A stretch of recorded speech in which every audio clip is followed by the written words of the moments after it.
Hi friends, எங்கள் செடியில் பார்க்குறீங்களா? வாங்க பார்க்கலாம். பூ நிறையா பூத்துருக்குது. அடுத்த பூ பார்க்கலாம்.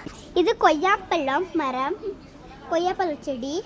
கொய்யாப்பழம் மறைக்கல. அடுத்துட்டு வாங்க பார்க்கலாம். செடி நாங்கள் வதனி பொறிச்சு நல்லா கை செவந்துடும் அழகா. சாச்சி இன்னைக்கு வீடியோ அதெல்லாம் நாங்கள் கட் பண்ணிட்டோம். அழகாக இருக்குது. இப்போ தான் நாங்கள் புதுசாக வச்சுக்கிறோம் முல்லைப்பூ செடி. அடுத்தது வந்து ஆதிக்கு எங்கள் பாப்பா எங்கள் தங்கச்சிக்கு ஸ்கூலில் கொடுத்த செடி இது. அப்படியே அவர் முடிச்சுக்கிறோம். அடுத்தது வாங்க ஜாதிப்பூ செடி. ஜாதிப்பூ செடி சேர்ந்து எல்லாம் பூ வந்து அரும்பு வந்துருக்குது பாருங்க. அந்த பக்கம் எப்படி நிறைய வந்திருக்கு, நிறைய வந்திருக்கு பாருங்க. கத்தாழை செடி நாங்கள் இது மூலிகைக்கு யூஸ் பண்ணுறது. அடுத்த செடி இன்னொன்று 2 மரம் செடி இருக்குது, சேர்ந்து பூத்துச்சு.